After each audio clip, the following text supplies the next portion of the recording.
Quickly, sit down for a moment. How do you provoke mercy? Number one,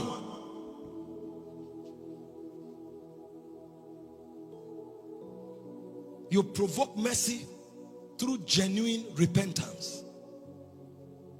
You have to come to a point where you tell yourself, I can't help myself, and I will not continue in my error, and you turn to the Lord. Why mercy will come for you even while you are in a fallen state? God expects you to be reasonable enough to tell yourself that I won't continue in this error.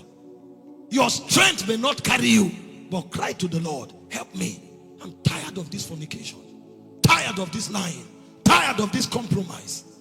The day you repent, that day you open yourself up for mercy. In Isaiah 51, the Bible told us the story of David. He fell into adultery because when kings went to war, he sat on top of his house wasting his time, and he looked upon a naked woman and he used his influence, cajoled her, and got into fornication, and judgment came into his house. But David knew what to do. In Isaiah 51 verse 17, the Bible said David fell on his face and he cried genuinely to God in repentance. He repented from his iniquities, and David made a statement. He said, a contrite heart and a broken spirit, he said, thou, O Lord, cannot despise. You know why most of us have not found mercy? We have begun to enjoy iniquity. We have begun to enjoy the ways of darkness, and because we continue there, Satan keeps luring us and he is destroying us. He keeps you compromising and he keeps you helpless. The day you tell yourself, I won't continue on this path, mercy will find you. The first way to obtain mercy is to genuinely, in brokenness, repent. The Bible said in Proverbs 28 verse 13, him that covereth his sin shall not find mercy. If you need mercy in your life, you must tell God that you are tired of your iniquities and you must repent. The second way to obtain mercy is to put your faith in the finished works of Christ. In Titus chapter 3 verse 5, the Bible said, we were not delivered by the works of our righteousness. It said, but it was according to his mercy. Of course, on one side you repent, but on another side you have to trust Jesus, not yourself. Because if you trust yourself, you will fall 1,000 times. Your will is already compromised. Your emotion is already corrupt. So you are going to need to trust the one who was pure and holy. The second way to access mercy is to tell God, I don't trust myself. I don't depend on myself. I rely on your power. I rely on Jesus, the Savior that came to save me. See, most of us, we are trusting God for mercy, but our confidence is in people. That man that promised you, you can wait for him for 3 months, but you never go to God and say, Lord, I depend on you. And many times men will fail. He said the arm of flesh will fail you. You are not the priority of anybody. This is why you must trust Jesus. If it's mercy you are looking for. But you see, when mercy begins to work for you, even your enemies can be used by God to lift you up. Woe unto him that trusted in the arm of flesh. He said the arm of flesh will fail you. The second way to access mercy is to rely completely on Jesus Christ. The third way to access mercy is to show mercy to others. You find people saying, Lord, help me, but they can't help those they are supposed to help. They can't help those they are able to help. If you can't help, you can't find help. If you can't show mercy, you can't show mercy. Jesus was teaching in Matthew 5:7. He said, blessed are the merciful. He said, for they shall obtain mercy. James 2:13 said, I will be merciful unto them that show mercy, for mercy prevails over judgment. You are trusting God to deliver you from a debt of 10 million, but there's somebody else who needs 1,000. 1,000 is nothing for you, but you can't give the person. If it's so hard for you to give the person who needs 1,000, how do you expect that 10 million will meet you? One of the things you will learn in the school of the Spirit is that what God does for you is an amplification of what you do to others. Anything you do to others, be rest assured that it will be amplified and sent back to you. See, when you see many people crying, it looks as if God does not listen. It's not true. It's because themselves shut their ears when others cry to them. Because the answer you are looking for is in the hands of another man. If God will move that man to bring that answer to you, God will first of all move you to bring answer to somebody else. Because even you who is in need, you are an answer to another person. Mercy is for those who show mercy. Number 4, how do you obtain mercy? It's through humility and brokenness. Every time God finds a humble man, God reaches out. In Luke 1:50, it says his mercy is upon those who fear him. In James 4:6, it says God resists the proud, but giveth more grace to the humble. Some people are so proud that even in God's presence they can't humble themselves. While worship is going on, they are doing their thing because they think it's a social gathering. When you are worshiping God, you are wasting their time. And these are the same people that are hoping that God is strong enough to deliver them from their problem. If God is not strong enough to break you, is it your problem God is strong enough to handle?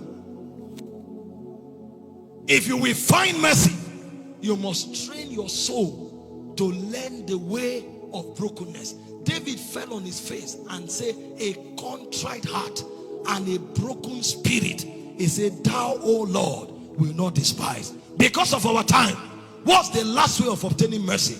And this is where this meeting is applicable, is by crying for mercy. A worship session like this is not a place of singing or displaying talent. Listen, the goal of worship is not to model our giftings. The goal of worship is, number 1, to glorify God for who he is. Number 2, to submit ourselves in allegiance to his authority and government. And number 3, that on the strength of worshiping him and submitting to him, his presence might descend. If God is not glorified, if we don't submit to his authority, and if his presence doesn't come, what is going on is drama. It's not worship. That's why I tell people, worship is not a song. Although we worship through song, worship is deeper than singing. The first time the word worship was used in scripture, nobody was singing.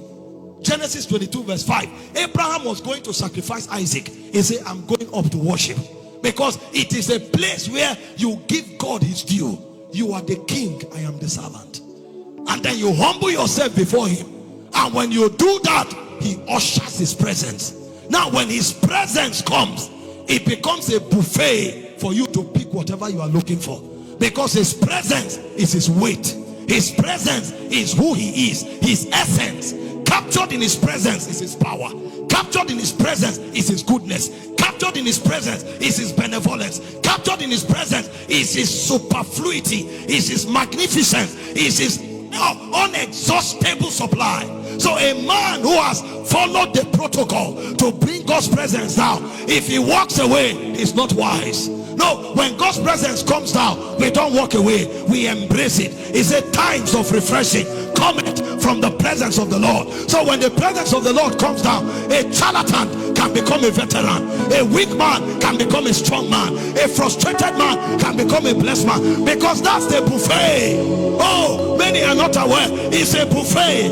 You know what some of us do? We wait for the presence. I know I lack power, I wait for the presence. When the presence comes, I take power. I know I lack favor, I wait for the presence. When the presence comes, I take favor. I know I lack speed. When the presence comes, I take speed. Some of you don't know how to shop in the spirit.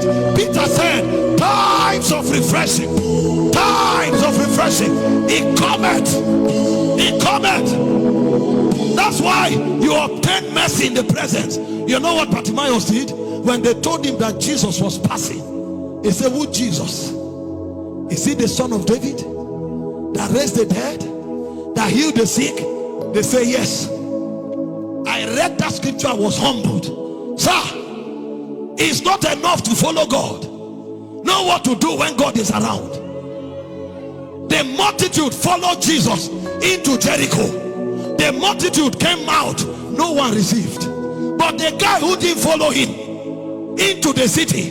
He sat at the gate, but he knew that when God is around, all things are possible. What did he do? Son of David, have mercy.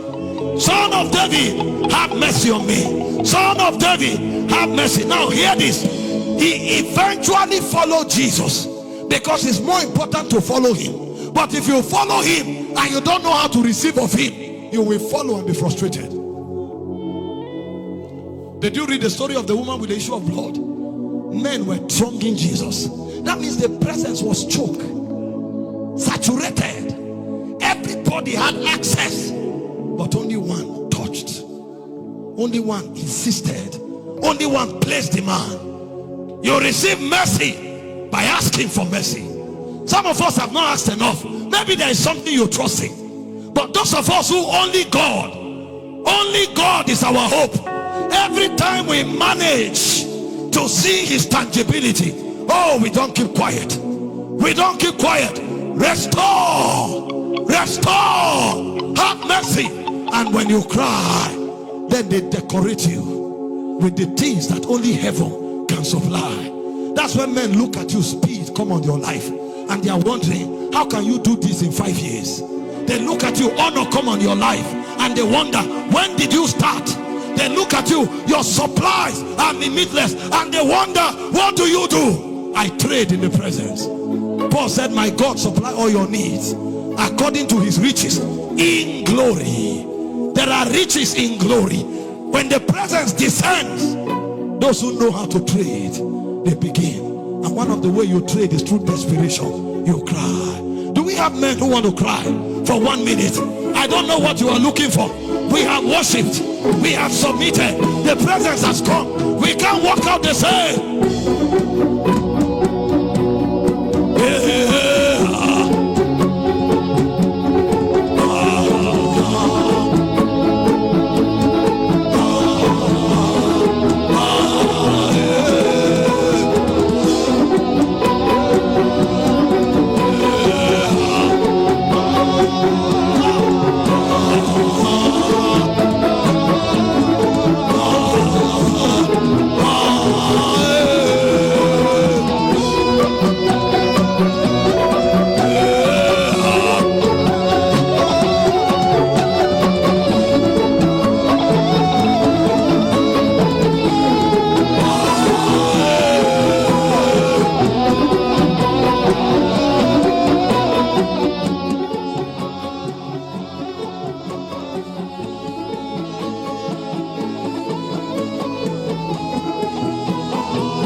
There is an unction that is about to come here now. I have experienced it. I know it.